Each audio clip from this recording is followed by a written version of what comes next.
Brockman. Go. 사는 간동부! Rush!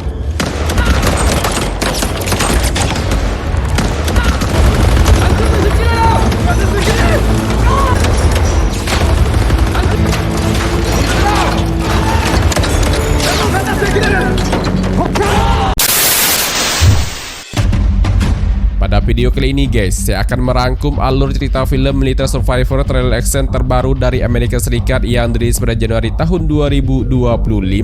Film militer ini menceritakan tentang pasukan tentara Angkatan Darat Amerika yang harus bertahan hidup di zona paling berbahaya di Asia, yaitu zona demilitarisasi Korea paling mematikan yang memisahkan Korea Utara dan Korea Selatan.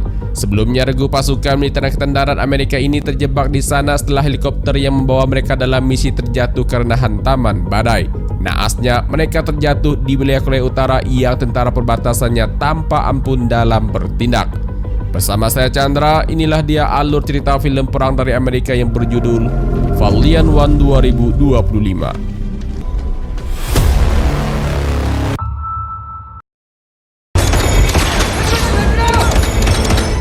Film dibuka dengan aksi baku tembak di terowongan bawah tanah antara pasukan militer Amerika dengan pasukan tentara perbatasan Korea Utara.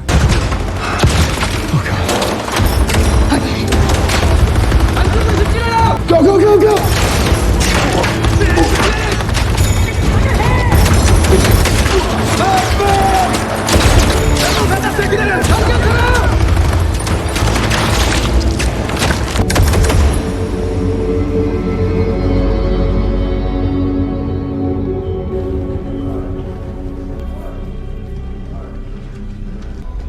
Scene kemudian berlanjut pada 36 jam sebelumnya. Bertempat di pangkalan militer terbesar Angkatan Darat Amerika Serikat di Pyeongtaek, Korea Selatan, Camp Humphreys, kita berkenalan dengan seorang anggota bernama Sergeant Edward Brockman yang sedang dipanggil atasannya untuk menerima perintah melaksanakan operasi di sepanjang zona demilitarisasi Korea yang disingkat DMZ, garis batas paling mematikan yang memisahkan Korea Utara dan Korea Selatan. Setelah menerima arahan, Edward langsung pergi ke ruang persenjataan dan bertemu dengan rekan-rekannya.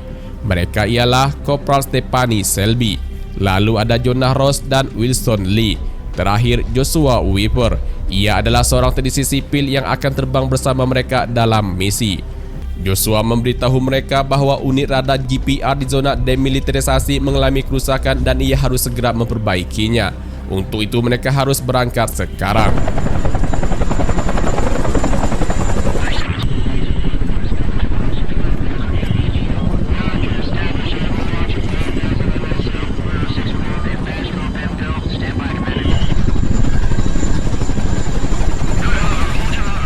Setibanya di lokasi radar yang rusak, mereka pun langsung bergerak dengan cepat. Mengingat lokasi tersebut berbatasan langsung dengan Korea Utara dan dianggap zona paling berbahaya, maka mereka pun berbagi tugas. Edward menemani Joshua untuk memperbaiki radar GPR yang rusak, sedangkan Selby, Lee dan Ross membuat perimeter untuk melindungi Edward dan Joshua.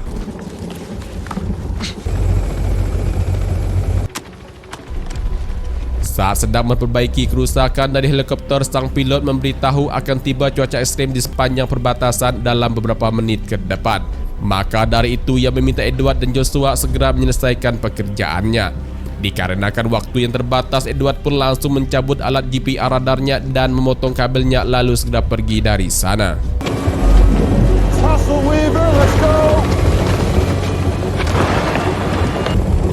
Let's go!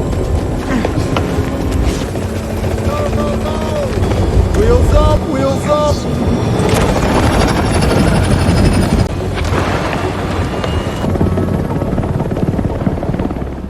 Belum lama dalam penerbangan, tiba-tiba terdengar suara gemuruh petir guntur yang disertai angin kencang menghantam helikopter mereka yang membuat turbulensi terjadi. Pilot juga memberitahu bahwa helikopter mereka mengalami kerusakan mesin utama dan kemungkinan besar mereka akan terjatuh. This is normal, right?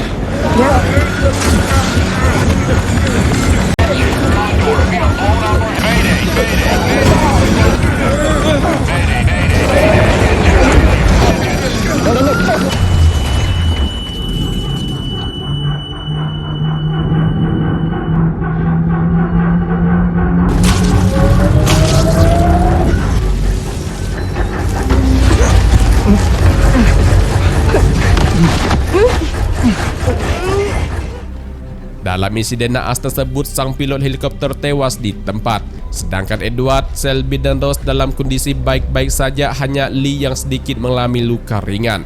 Tetapi kabar buruknya, komandan mereka terjepit di antara pohon dan helikopter sehingga tak bisa keluar. Dan seorang rekan mereka lagi mengalami patah kedua kakinya dan mengalami benturan keras di kepala. Komandannya yang masih bernapas lalu meminta Edward mengambil telepon satelit untuk menghubungi pusat komando.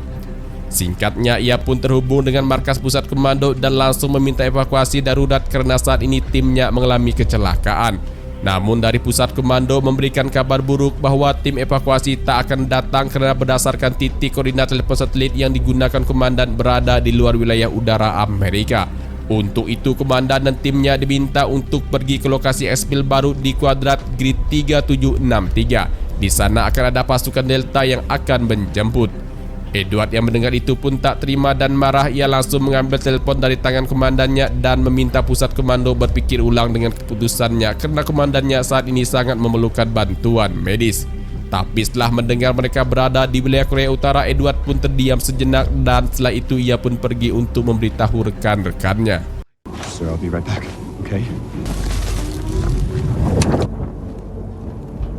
It means we're in North Korea. There's not going to be a medevac. Fuck. We're heading to grid square 3763. That's what it means. Edward pun kembali menemui komandannya untuk merencanakan evakuasi mandiri. Namun tak diduga komandannya meminta Edward untuk memimpin pasukan pergi menjauh dari zona berbahaya ini dan pergi ke lokasi spill terbaru di kuadrat grid 3763 untuk proses evakuasi yang dilakukan pasukan Delta. Sedangkan komandannya memilih untuk bertahan karena sangat mustahil bisa keluar dari jepitan di antara pohon dan rinsakan helikopter. Komandannya juga memberikan senjata warisan turun-temurun dari kakeknya untuk Edward gunakan di dalam perjalanan. Jika nantinya Edward selamat, ia meminta agar senjata tersebut diserahkan ke anaknya. Awalnya Edward menolak rencana dari komandannya itu. Namun dikarenakan ini bagian dari perintah, maka mau tak mau Edward pun menurut. Sebelum pergi, komandannya meminta Edward memberikannya granat untuk mengulur waktu jika tentara Korea Utara mencoba menangkap dirinya. Phone, kid. Come on.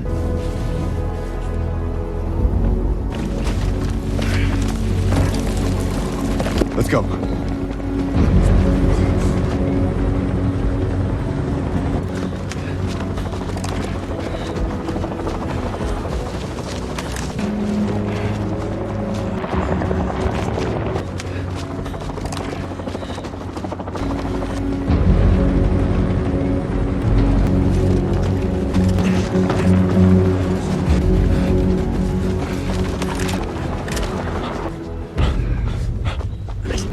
Hold up.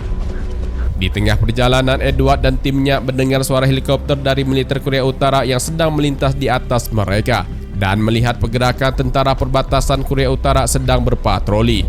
Tak ingin ketahuan, mereka pun bersembunyi di balik pepohonan. Namun situasi berbeda bagi komandan mereka. Di saat pasukan tentara Korea Utara ini akan mendekat, komandannya langsung melepaskan pin granatnya.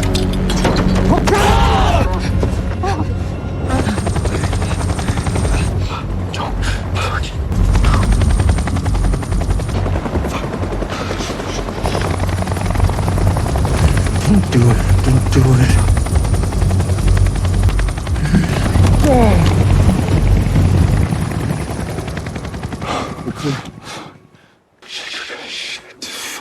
Get Chief up. Let's go. Let's go. Setelah benar-benar dirasa aman, mereka pun kembali menempuh perjalanan panjang mereka menuju ke lokasi spill baru. Rekan mereka yang mengalami luka berat tadi terpaksa harus ditandu dengan menggunakan kayu untuk memudahkan pergerakan. Singkat ceritanya, mereka pun berhasil keluar dari dalam hutan dan langsung menemukan sebuah gubuk tua yang tampak tak ada penghuninya. Selby kemudian memberi saran ke Edward agar mereka beristirahat di sana karena tak lama lagi hari akan gelap. Awalnya Edward ragu untuk pergi ke gubuk tersebut, tapi dikarenakan tak ada pilihan lain, maka mau tak mau sementara waktu mereka harus menginap di gubuk tersebut. Go. Stay low. Berhasil masuk ke dalam gubuk, Selby pun mengecek keadaan rekan mereka yang terlihat semakin memprihatinkan kondisi kesehatannya. Namun tak lama kemudian tiba-tiba rekan mereka mengalami kejang-kejang hingga mulutnya mengeluarkan busa. Dan di saat yang bersamaan juga seorang petani pemilik gubuk tersebut datang mempergugiki mereka di sana, sehingga aksi saling tendang senjata pun terjadi. Edward pun mencoba menenangkan petani tersebut agar tak melakukan hal yang membahayakan. Namun dikarenakan terkendala bahasa, petani tersebut terus berteriak memberikan ancaman. Akhirnya Edward pun menurunkan senjatanya untuk memberikan isyarat bahwa mereka datang dengan tujuan yang baik. Edward terus membujuk agar petani itu menyerahkan senjatanya, sehingga lama-kelamaan petani itu pun berhasil ditenangkan. Tapi kabar buruknya, rekan mereka baru saja menghembuskan napas terakhirnya. Selby, Gotta get you up. Come on. he's gone.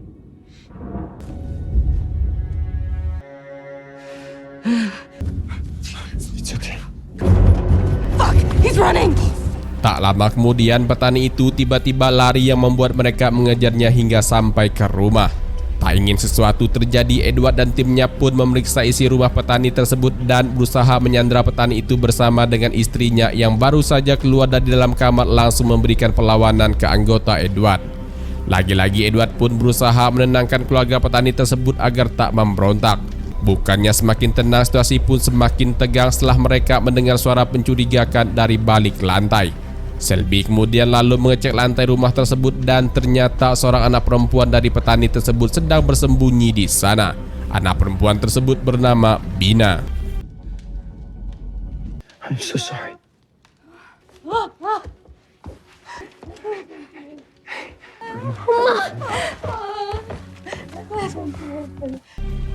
Singkat cerita, situasinya pun telah kondusif alias sudah tenang dan dalam keadaan yang baik-baik saja.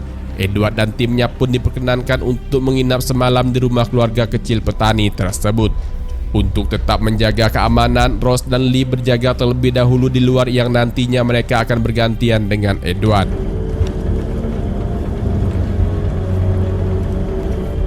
Keesokan paginya, baru saja bangun tiba-tiba tentara Korea Utara datang dengan sebuah truk untuk menggeledah rumah keluarga petani tersebut. Tak ingin tertangkap, Edward dan timnya pun segera keluar dari rumah tersebut untuk bersembunyi. Tapi tidak dengan Selby. Ia terpaksa bersembunyi bersama Bina karena tentara Korea Utara telah berada di depan pintu rumah. Dari luar rumah melalui teleskop senapangnya, Edward melihat petani dan istrinya ditodong senjata oleh tentara Korea Utara untuk menjelaskan kenapa ada mayat tentara Amerika di sekitaran rumah mereka. Karena tak bisa menjelaskan, keduanya pun dieksekusi mati di tempat. No. Fuck these guys.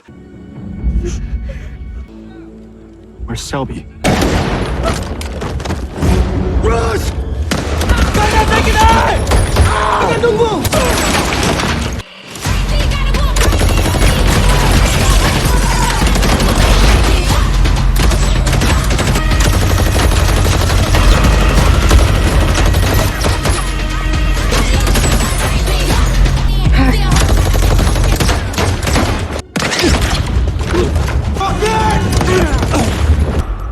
Clear.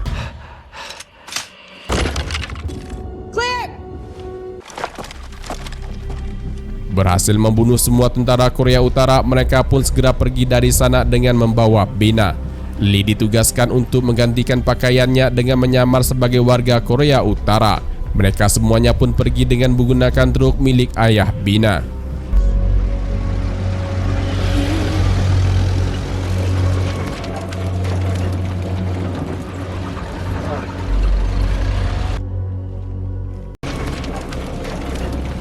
Baru setengah perjalanan, kendaraan Edward dan timnya pun harus berhenti karena ada pemeriksaan dari tentara Korea Utara. Situasinya pun kembali menegangkan sehingga baku tembak pun kembali terjadi. Come on, let's go. Go!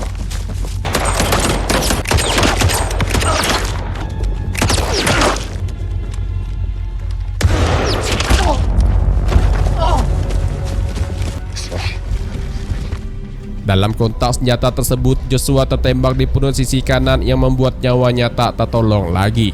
Satu dari mereka pun kembali gugur. Mengingat waktu yang tak banyak lagi dan saat ini mereka sedang berada di zona paling berbahaya, maka Edward mengajak timnya untuk segera bergerak ke titik lokasi ekspil baru sebelum terlambat. Formasi barisan dalam perjalanan pun mereka atur. Kali ini Edward yang akan memimpin di depan. Di belakangnya ada Selby yang melindungi Bina. Setelahnya Lee dan Rose yang mengawasi dari belakang. Almost there.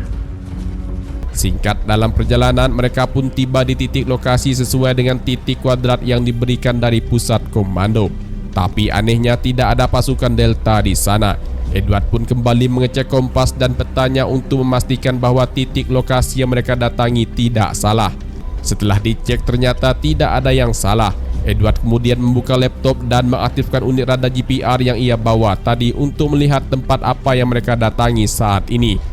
Setelah diperiksa ternyata ditemukanlah sebuah terowongan bawah tanah yang jalur perlintasannya terhubung langsung ke wilayah Korea Selatan. Diketahui terowongan tersebut merupakan jalur rahasia penyerbuan nomor 5 milik Korea Utara untuk menyelundupkan berbagai persenjataan. Edward kemudian meminta anggotanya mencari pintu masuk terowongan bawah tanah tersebut yang ada di sekitar mereka. Setelah dicari-cari akhirnya mereka menemukan pintu masuk terowongan tersebut. Selanjutnya mereka pun satu persatu masuk ke dalam terowongan dengan tetap memperhatikan keamanan. Edward kembali memimpin jalan di depan. This goes right under the DMZ to South Korea.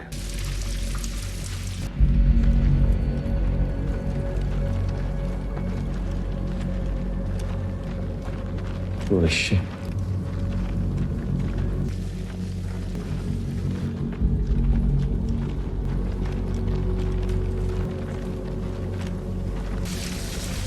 Wait.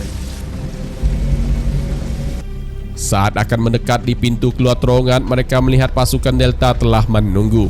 Tentu saja ini pun membuat Edward dan timnya senyum bahagia akhirnya bisa selamat dari zona yang berbahaya ini. Namun ternyata mereka salah. Pasukan Delta yang mereka lihat ialah tentaranya Kim Jong-un. Go, go, go, go!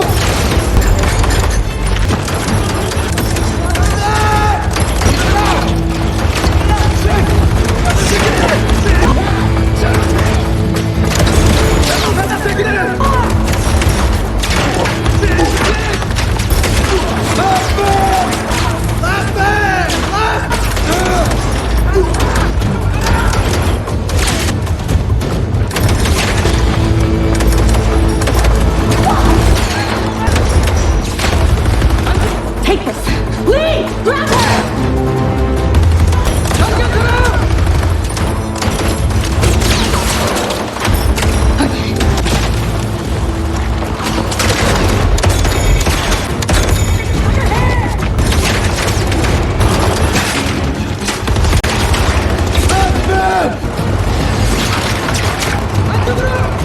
Let's go! Let's go!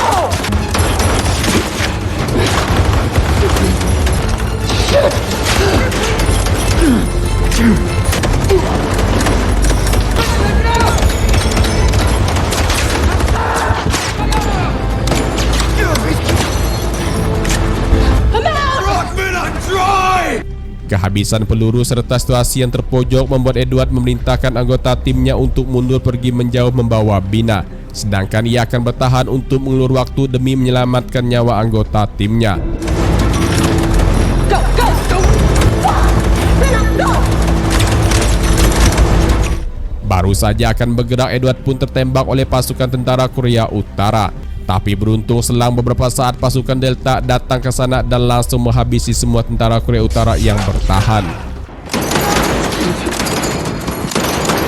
Let's go, let's go! We got you! Let's go! Crossman! Crossman! Edward yang terluka segera dievakuasi masuk ke dalam helikopter. Begitu juga dengan rekan-rekannya termasuk Bina telah terlebih dahulu berada di dalam helikopter untuk selanjutnya diterbangkan ke pangkalan militer Amerika di Camp Humphreys, Pyeongtaek, Korea Selatan.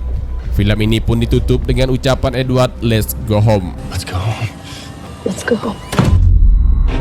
Oke guys, demikianlah rekap alur cerita film kali ini. Terima kasih banyak buat kalian yang sudah klik video ini dan nonton sampai akhir. Mohon dukung selalu channel YouTube ini dengan cara klik tombol subscribe dan tombol like. Lalu tinggalkan komentarnya jika video ini menghibur. I'm Chandra, see you in the next video and goodbye.